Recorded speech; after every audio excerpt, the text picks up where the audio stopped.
Padre, quiero darte gracias esta noche, Señor, por esta oportunidad que me das nuevamente, Padre, de compartir un mensaje de parte tuya para la iglesia, Dios.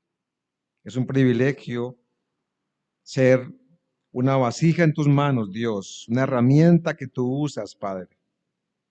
Me gozo de poder dejarme usar por ti, Señor.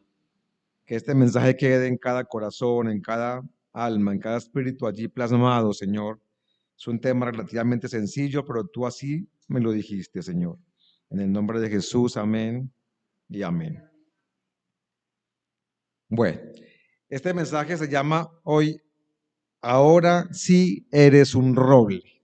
Ahora vamos a ver por qué se llama de esa manera. Ahora sí eres un roble. Vamos al pasaje de Génesis, capítulo 37, del verso 1 en adelante.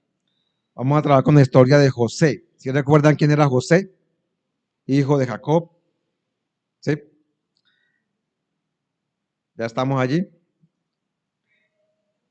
37:1 en adelante. Sí. Perfecto. Vamos a leerlo, ahí está en pantalla. Habitó Jacob en la tierra donde había morado su padre, en la tierra de Canaán. Esta es la historia de la familia de Jacob. José, siendo de edad de 17 años, apacentaba las ovejas con sus hermanos. Y el joven estaba con los hijos de Bilha y con los hijos de Silpa, mujeres de su padre, e informaba José a su padre la mala fama de ellos. Y amaba Israel a José más que a todos sus hijos, porque lo había tenido en su vejez. Y le hizo una túnica de diversos colores. Y viendo sus hermanos que su padre lo amaba más que a todos sus hermanos, le aborrecían y no podían hablarle pacíficamente. No lo que ya no hermanos, ¿no? Verso 5. Y soñó José un sueño y lo contó a sus hermanos, y ellos llegaron a aborrecerle más todavía. Y él les dijo: oíd ahora este sueño que he soñado. He aquí que que atábamos manojos en medio del campo, y aquí que mi manojo se levantaba y estaba derecho, y que vuestros manojos estaban alrededor y se inclinaban al mío. Le respondieron sus hermanos: ¿reinarás tú sobre nosotros o señorearás sobre nosotros? Y le aborrecieron aún más a causa de sus sueños y sus palabras. Soñó aún otro sueño y lo contó a sus hermanos diciendo: he aquí que he soñado otro sueño, y he aquí que el sol y la luna y 11 estrellas se inclinaban a mí. Y lo contó a su padre y a sus hermanos. Y su padre le reprendió y le dijo: ¿qué sueño es este que soñaste? ¿Acaso vendremos yo y tu madre y tus hermanos a postrarnos en tierra ante ti? Y sus hermanos le tenían envidia, mas su padre meditaba en esto. Después fueron sus hermanos a apacentar las ovejas de su padre en Siquem. Y dijo Israel a José: tus hermanos apacentan las ovejas en Siquem. Ven y te enviaré a ellos. Y él respondió: heme aquí. E Israel le dijo: ve ahora, mira cómo están tus hermanos y cómo están las ovejas, y tráeme la respuesta. Y lo envió del valle de Hebrón y llegó a Siquem. Y lo halló un hombre andando él errante por el campo, y le preguntó a aquel hombre diciendo: ¿qué buscas? José respondió: busco a mis hermanos. Te ruego que me muestres dónde están apacentando. Aquel hombre respondió: ya se han ido de aquí. Yo les oí decir: vamos a Dotán. Entonces José fue tras sus hermanos y los halló en Dotán. Cuando ellos lo vieron de lejos, antes de que llegara cerca de ellos, conspiraron contra él para matarle. Y dijeron el uno al otro: He aquí viene el soñador. Ahora pues, venid y matémosle, y echémosle en una cisterna, y diremos: alguna mala bestia lo devoró, y veremos qué será de sus sueños. Cuando Rubén oyó a esto, lo libró de sus manos y dijo: no lo matemos. Y les dijo Rubén: no derraméis sangre, echadlo en esa cisterna que está en el desierto, y no pongáis mano en él, por librarlo así de sus manos, para hacerlo volver a su padre. Sucedió pues que cuando llegó José a sus hermanos, ellos quitaron a José su túnica, la túnica de colores que tenía sobre sí, y le tomaron y le echaron en la cisterna, porque la cisterna estaba vacía, no había en ella agua.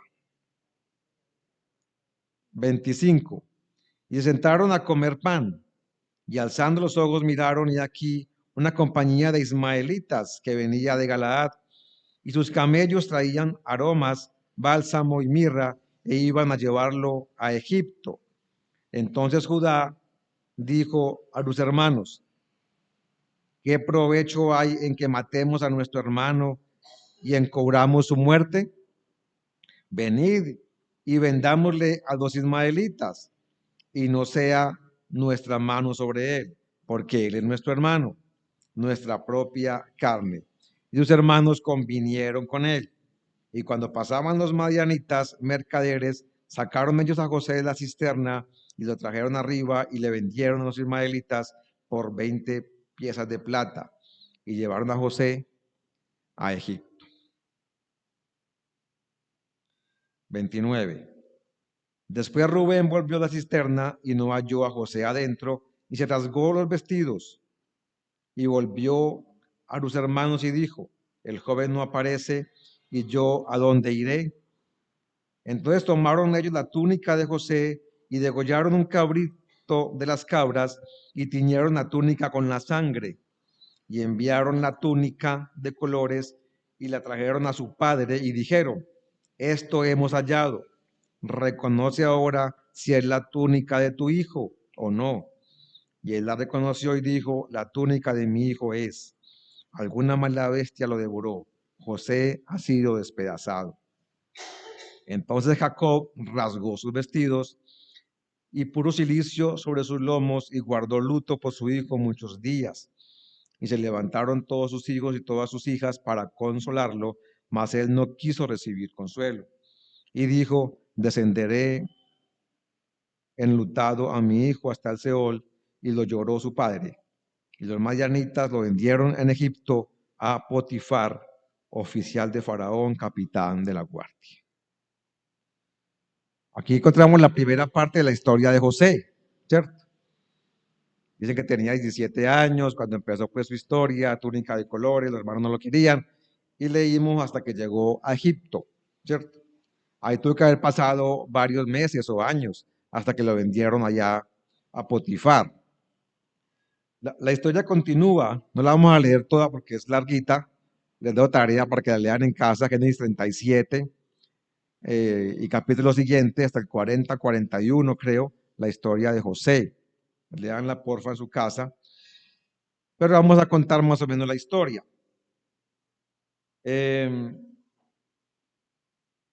José, hijo de Jacob, era amado por su padre más que sus hermanos, pero además le tenían envidia, ¿cierto?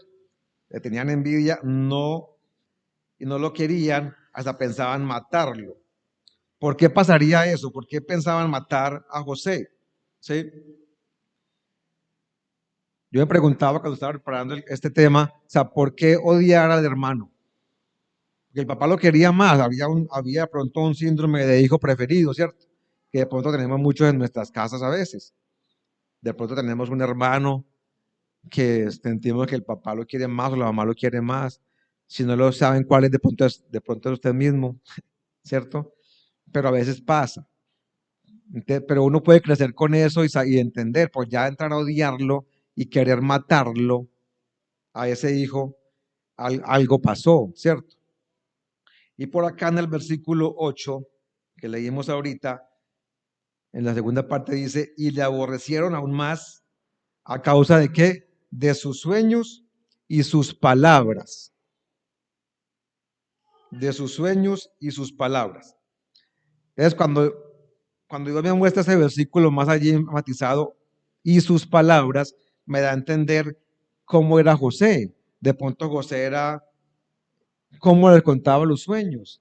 De pronto era chicaneando, chicaneándolo de sus hermanos porque Dios le daba sueños o porque estaba con un vestido de colores que el papá le regaló solo a él porque demostraba mucho que lo quería más a él que a los hermanos. Recuerden yendo más atrás en la historia que Jacob trabajó por su esposa ¿cuántos años? 14, ¿cierto? Él trabajó supuestamente 7 años por su esposa y a los 7 años el suegro le dijo, no, le voy a dar a la mayor, a Lea. Y él trabajaba, era por Raquel. Le tocó trabajar 7 años más para casarse con la que él amaba, que era Raquel. Esa Raquel era la mamá de José, ¿sí? Que le dio hijos fue al final y a la vejez. Él tuvo otras esposas, aquí nombran dos, fuera de Lea, la otra hermana de Raquel, ahí nombran dos esposas más de Jacob. Y Raquel tuvo los dos hijos, fue al final, ya en la vejez de Jacob. Entonces era hijo de la mujer que él amaba, de Raquel. Entonces era de pronto, dice, y sus palabras, era la forma como José le hablaba a los hermanos, o le chicaneaba, o le, sí, ¿cómo se dice? Se me fue la palabra. Los uriaba de pronto. Entonces, eso hacía que los hermanos empezaran a aborrecerlo más y a odiarlo más. ¿Sí? No está escrito de esa forma, pero lo da a entender cuando dice lo aborrecían más por sus sueños y por sus palabras. O sea, por lo que decía o por la forma como lo decía. Y esos sueños que Dios le daba a José de tan temprana edad, se le cumplieron. Se le cumplieron, ¿cierto? Que él vio su manojo erguido y otros manojos que se postraban ante él, y que luego vio la luna y el sol y 11 estrellas también ante él. Entonces se le cumplió. Pero ¿cuándo se le cumplió a José esos sueños? Cuando ya había sido procesado, a los años después, no a ese joven, 17 años, adolescente, inmaduro, chicanero, de pronto como hablaba, que se ganó fue el hoyo de sus hermanos y querían matarlo, ¿sí ve?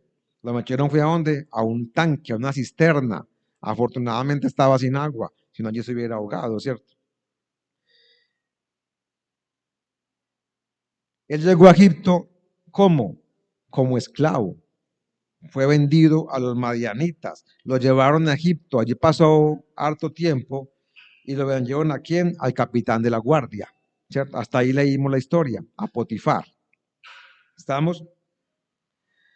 Ahí empezó una vida diferente para él, siendo esclavo, empezó a ser reconocido porque Dios lo prosperaba en todo lo que hacía.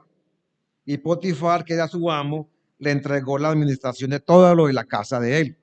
Le dio la confianza de todo lo de su casa que él lo administrara, ¿cierto? Ahí empezó ya, si de pronto han leído la historia, la van a leer más tarde mañana en sus casas, ahí empezó ya otro chicharrón para José. ¿Cuál? La esposa de Potifar. ¿Qué pasó con la esposa de Potifar? Pues como que le gustó a este muchachito, ¿sí? Como que de pronto era buen mozo, era titino, y empezó a buscar la caída a José, a buscar la manera de acostarse con él. José siempre estaba parado en la brecha, le dijo que no, y allí hubo un forcejeo con ella, hasta le empezó a quitar la ropa y salió corriendo desnudo de huida. Ella quedó con la ropa de José, lo van a leer después, pero allí ella ¿qué hizo? Le contó a su esposo una historia distinta, le contó al revés, que era José el que la había acosado, ¿cierto? ¿Y qué pasó con José entonces? Lo metieron a la cárcel. Entonces, un tiempo de esclavo, luego lo nombran allí administrador de una casa y luego lo mandan para la cárcel. Entonces, mire que hay un proceso allí fuerte para José, ¿cierto? Él iba creciendo y iba viviendo unas tormentas complicadas, ¿cierto? Eran tormentas. Bueno, ya en la cárcel, ¿qué pasó en la cárcel? Allí repetimos nuevamente la historia de José en su proceso. Empieza a ser reconocido porque Dios allí está en la cárcel, lo prosperaba. Todo lo que él hacía era bendecido por Dios, y el de la cárcel lo nombró como ayudante, ¿sí? El que administraba la cárcel le dijo: venga, ayúdeme usted, pero igual seguía en la cárcel, ¿no? No estaba libre, seguía preso, pues ya al menos tenía un cargo ahí, pero seguía preso. Allí en la cárcel, ¿qué pasó? Él pudo interpretar unos sueños, Dios le daba interpretación de sueños, ¿cierto? Y allí en la cárcel, por algún motivo, estaba el jefe, los coperos y los panaderos. Eran dos personajes que tuvieron dos sueños distintos. Él los interpretó y sucedió tal como él dijo. O sea, ahí empezó a coger fama nuevamente José. Y pasaron unos años, no dice cuántos, pasaron varios años, y luego lo llamaron donde el faraón. El faraón tuvo también un par de sueños y necesitaba quien interpretara, y el copero se acordó: hace años en la cárcel allá hay un personaje, todavía estará en la cárcel, me imagino, y me interpretó un sueño a mí y al panadero, y fueron así. Lo llamaron, ¿cierto? Y lo recomendaron ante el faraón. Hasta ese momento parecía que la vida de José estaba destinada ¿a qué? A la esclavitud, a la adversidad, a cárceles, ¿cierto? Pero su carácter y su confianza en Dios lo llevaron a superar todos los obstáculos. Él siempre estaba ahí, firme con Dios. A pesar de ser acusado falsamente por la esposa de Potifar, él se mantuvo fiel a sus principios. Dios lo bendijo y que le dio interpretaciones acertadas de los sueños. Eso sirvió para que el faraón lo liberara de la prisión y luego lo nombró gobernador de Egipto, ¿sí? Entonces, ahí pasaron ¿cuántos años? La Biblia dice que cuando llegó donde el faraón, José tenía 30 años. Entonces, ¿cuántos años pasaron en el proceso de José? 13 años. ¿Sí? Cuando empezó la historia de Génesis, 37, tenía 17 años, cuando le regalaron la túnica y pasó a pelear con sus hermanos, hasta que llegó a la presencia del faraón, tenía 30 años. Fueron 13 años de proceso, 13 años fáciles. ¿Serían fáciles? No. 13 años ¿de qué? De cárcel, 13 años de esclavitud. Imagino que maltratos, castigos, no sé. ¿Qué pasa en una cárcel? Puede pasar muchas cosas en una cárcel, ¿cierto? Pero él seguía siempre firme a los principios. ¿Listo? El faraón lo nombró como segundo al mando. Por encima de él, nada más estaba ¿quién? El faraón, nadie más. Era el segundo al mando en Egipto, para administrar todos los bienes de Egipto, porque le pudo interpretar el sueño, o los dos sueños que tuvo el faraón. Y José pudo administrar durante 7 años de abundancia que hubo en Egipto. Pudo recolectar grano, trigo, todo lo que necesitaban para sobrevivir, porque venían 7 años más de escasez, de hambruna, en toda la región, no solamente en Egipto, en toda la región. Dice la Biblia que otros pueblos venían en el tiempo de hambruna a comprar grano. ¿A dónde? A Egipto. ¿A quién? A José, ¿sí? A comprarle grano a José.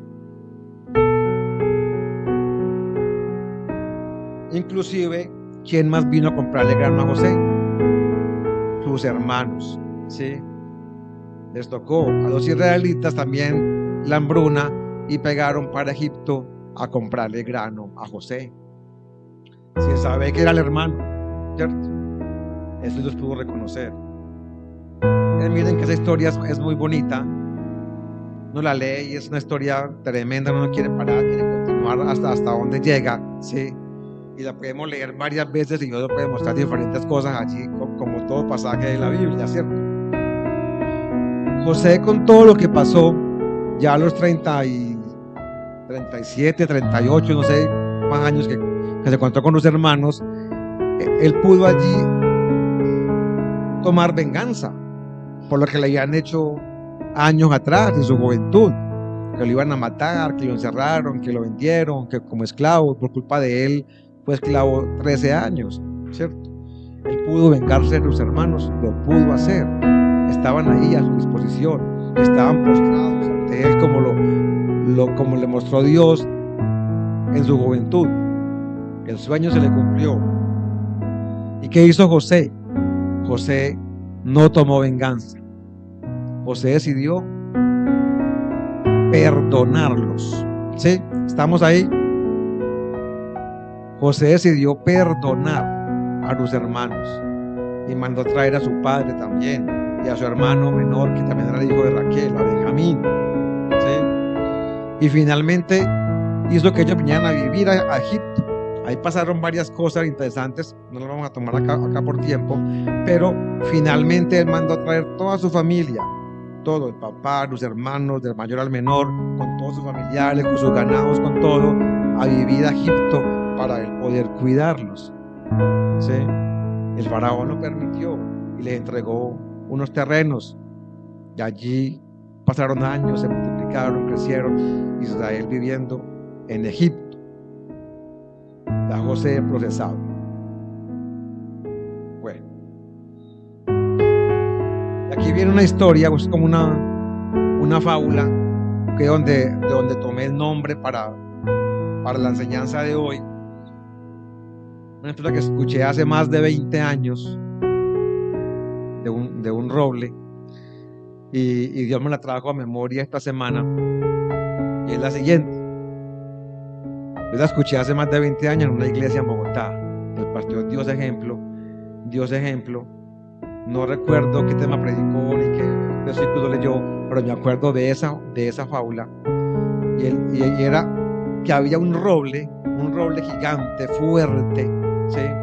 Y al lado había un roblecito pequeñito, una matica ahí, apenas empezando a crecer, y el roble decía fuerte: yo soy un roble. Y el pequeñito decía: yo también soy un roble. Le decía así al grande, y el grande lo miraba y le decía: tú no eres un roble.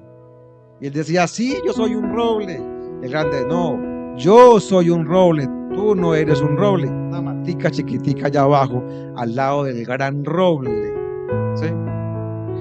Resulta que vino una tormenta, una gran tormenta, y empieza el roble gigante a doblarse con la tormenta, con los vientos, a arquearse casi hasta partirse. Pero el roble es un árbol muy fino, no se partió, se acabó la tormenta, duró harto tiempo, y el roble estaba nuevamente erguido de pie, diciendo: yo soy un roble. Y cuando miró la matica, ¿cómo estaba esa matica? ¿Cómo se imaginan que estaba esa matica? Estaba bien, estaba también erguida y parada. Entonces el roble le dijo: ahora sí eres un roble. ¿Sí? ¿Por qué? Porque antes decía que no era, y ahora ya dice que sí eres un roble. ¿Por qué? Porque soportó la tormenta. ¿Sí? Porque si no fuera un roble, ahí estuviera quebrado. Si fuera un junco por ahí, cualquier matica, cualquier cañita, se parte. Pero como era un roble, aunque estaba pequeñito, apenas creciendo en su juventud, soportó la tormenta. Entonces demostró que era un roble. ¿Sí? Ahora sí eres un roble.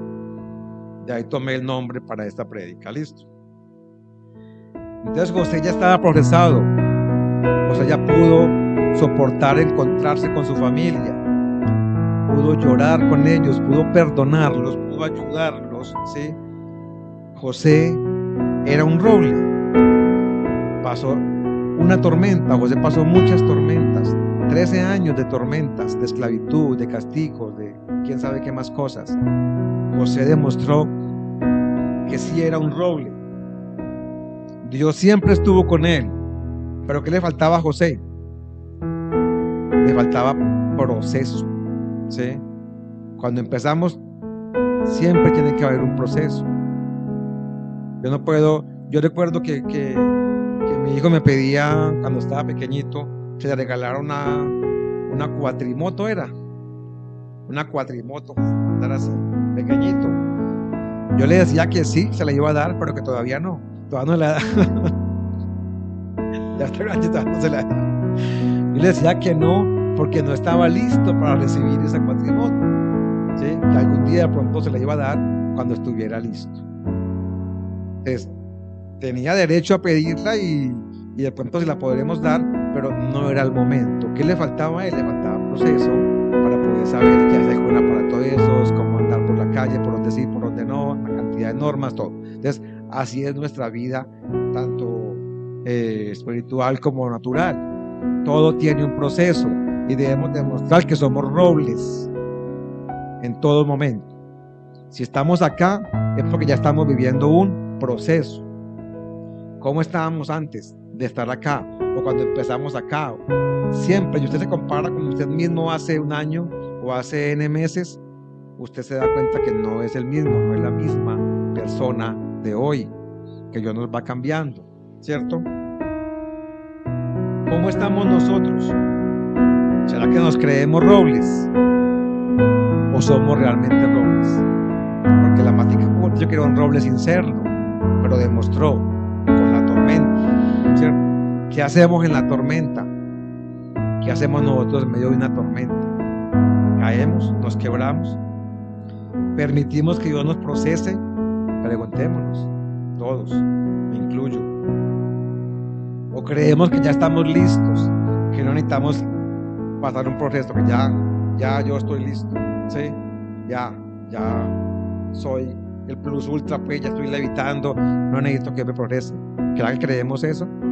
Llega la tormenta y nos tumba, ¿sí?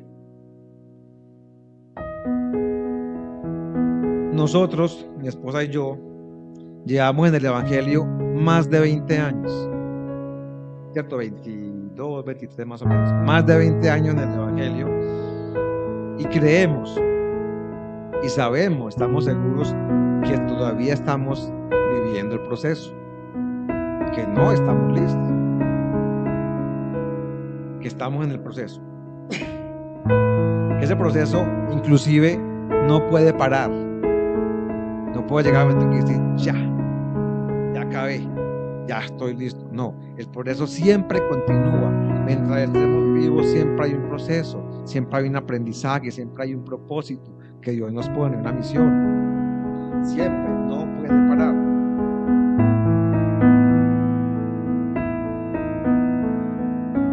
Que siempre estamos aprendiendo para estar listos para cada misión que Dios nos ponga, ¿sí? De pronto nos demoramos en entender o en aceptar hacia dónde nos quería llevar Dios del proceso, ¿sí? Que realmente Dios quería en nosotros, en mi esposa y yo, ¿cierto? Pero aquí estamos, aquí hoy en Manantial de Cielo, con errores, sí, pero con amor, con mucho amor para ustedes, para Dios, siendo procesados para apoyar esta obra que Dios le entregó a quienes, que Dios le entregó a nuestros pastores, a Carlos y Pilar, ¿sí? Y les pido oración constante por ellos, ¿sí? Hoy no están aquí, pero ya casi van a estar nuevamente con nosotros, ¿sí? En este momento ellos están demostrando que son unos robles. En este momento están ahí viviendo una tormenta. Uno que se pregunta, no, el pastor no está ya hospitalizado y está esperando que le suba que le baje la creatinina, que le baje el potasio, que le suba no sé qué, que tal, y ya. Pues no se imaginan cómo están allá ellos dos. No se imaginan, ¿sí? Nosotros fuimos el miércoles y el domingo, bueno, yo no pude entrar, mi esposa pudo entrar, pero ya verlo de la mano directa de ellos y verlo, y no es lo mismo que vivirlo. No se imaginan cómo están allá. La pastora está allá desde el día que se fue. Creo que vino una vez nomás a a bañarse y se quedó. Esto está allá, al pie del cañón, ¿sí? Con su esposo.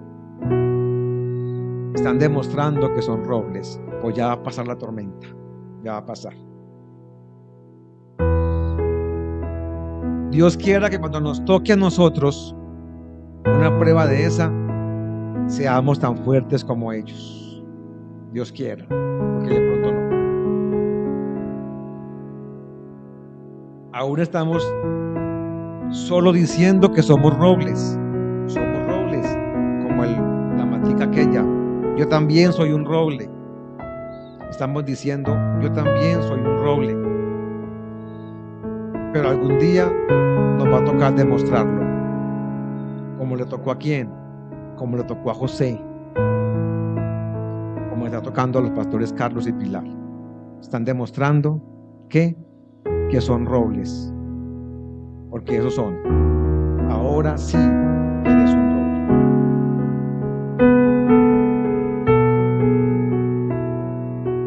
roble. Acá tengo unos versículos ya para finalizar, que son de fortaleza, para que los leamos. Y yo sé que el pastor está ahí viéndonos, estamos transmitiendo en directo por YouTube, ¿sí? O puede que no, porque tenemos problemas de internet, pero está quedando grabado y él lo verá más tarde o mañana, ¿sí? Nos pidió grabarlo para que estos versículos son para ellos, ¿sí? Empecemos ahí en pantalla, por favor. Filipenses 4:13 dice: todo lo puedo en Cristo que me fortalece. Con este versículo, si nos apropiamos de él, pasamos la tormenta. Si le creemos a Dios, somos robles. Si no le creemos a Dios, no somos robles. Segunda de Corintios 12:9-10. Y me ha dicho: bástate mi gracia, porque mi poder se perfecciona en la debilidad. Por tanto, de buena gana me gloriaré, más bien en mis debilidades, para que repose sobre mí el poder de Cristo. Por lo cual, por amor a Cristo, me gozo en las debilidades, en afrentas, en necesidades, en persecuciones, en angustias, porque cuando soy débil, entonces soy fuerte en Él. ¿Sí? Isaías 40:29-31. Él da esfuerzo al cansado y multiplica las fuerzas al que no tiene ningunas. Los muchachos se fatigan y se cansan, los jóvenes flaquean y se caen, pero los que esperan en el Señor tendrán nuevas fuerzas, levantarán alas como las águilas, correrán y no se cansarán, caminarán y no se fatigarán. Tremendo. Los que esperan en el Señor. Efesios 6:10. Por lo demás, hermanos míos, fortaleceos en el Señor y en el poder de su fuerza. Fortaleza, todo esto es fortaleza. Isaías 41:10. No temas, porque yo estoy contigo. No desmayes, porque yo soy tu Dios, que te esfuerzo. Siempre te ayudaré, siempre te sustentaré con la diestra de mi justicia. No temas, pastor. Salmo 73:26. Salmo 73:26. Mi carne y mi corazón desfallecen, mas la roca de mi corazón y mi porción es Dios para siempre. Primera de Crónicas 16:11. Buscad a Jehová y su poder, buscad su rostro continuamente, siempre. Y rematamos con Salmo 22:19. Mas tú, Jehová, no te alejes, fortaleza mía, apresúrate a socorrer.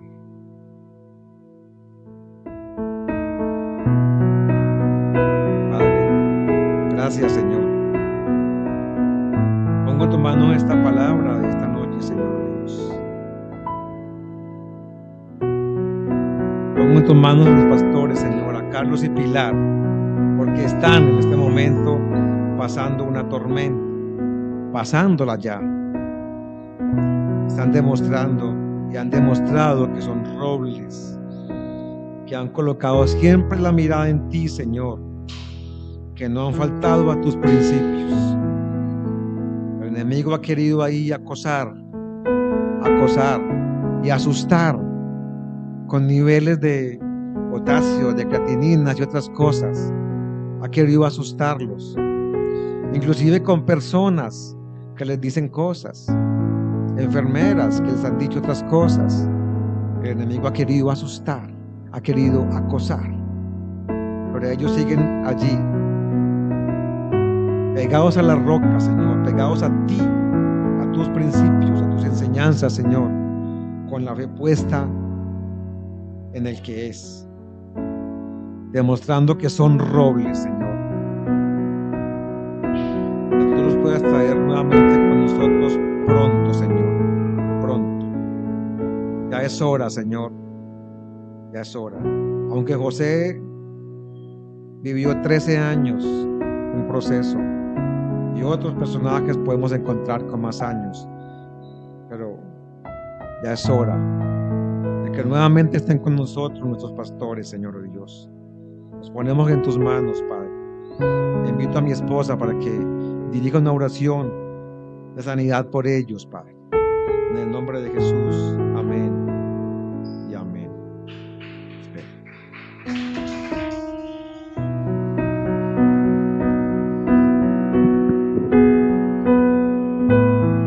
Padre,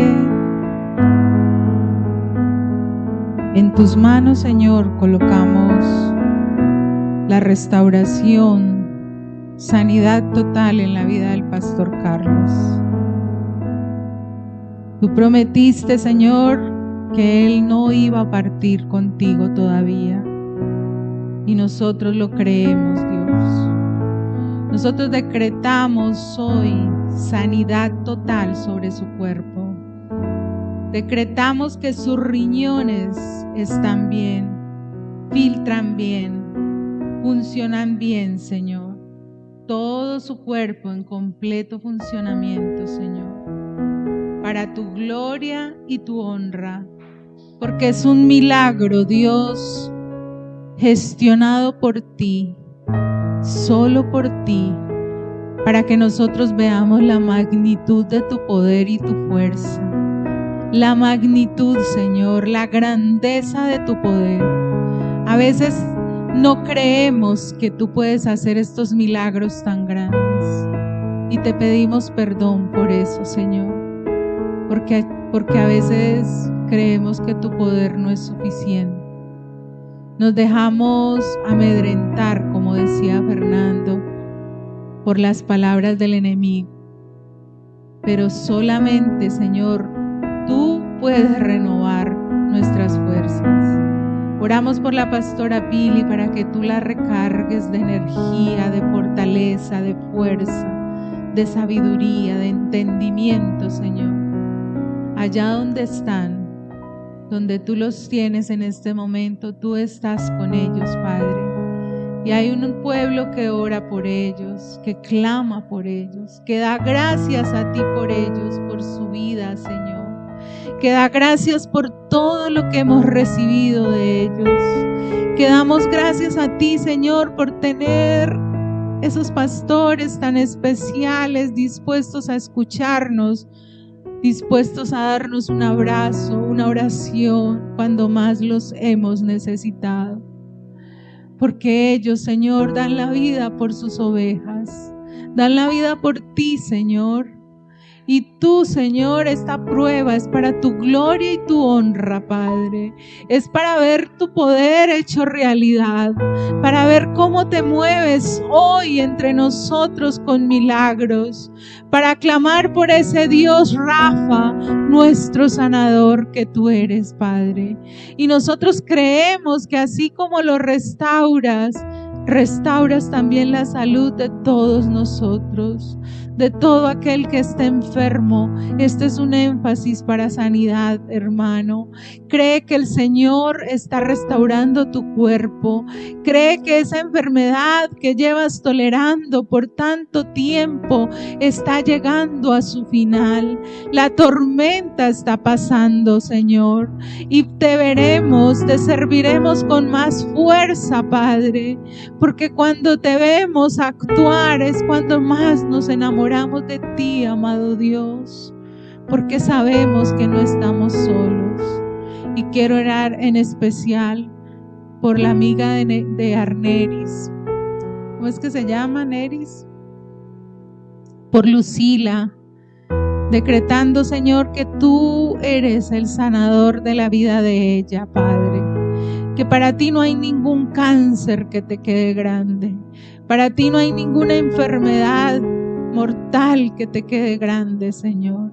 Nosotros oramos, Padre, porque si es tu preciosa voluntad que Lucila siga con nosotros, tú lo vas a hacer, Dios. Tú la vas a sanar, tú la vas a restaurar, la vas a levantar con más fuerza, para que ella te conozca, Señor, para que ella pueda venir a ti como tu hija, Señor. Nosotros la colocamos ante ti, Padre Celestial. Oramos por la vida de cada uno de nosotros. Te damos gracias, Dios, por las sanidades que estás empezando a hacer en nosotros. Toda gastritis se va en el nombre de Jesús. Toda enfermedad en los huesos es sana. Se va, Señor, toda dolencia en las rodillas. Restauras cartílagos, Señor. Devuelves el colágeno a nuestros huesos, a nuestro cuerpo, Señor. Toda enfermedad, Padre, toda enfermedad que viene por deterioro de nuestra salud, la cancelamos en el nombre de Jesucristo, decretando que nuestra vejez será una vejez con sanidad, Señor. Que podemos, Padre, servirte y adorarte porque estamos sanos, porque tú nos tienes para cosas grandes, Dios. Gracias por esta noche especial. Te damos toda la gloria y la honra en el nombre poderoso de Jesucristo. Amén. ¿Cuántos somos robles? O roblecitos. De verdad que muy linda la enseñanza.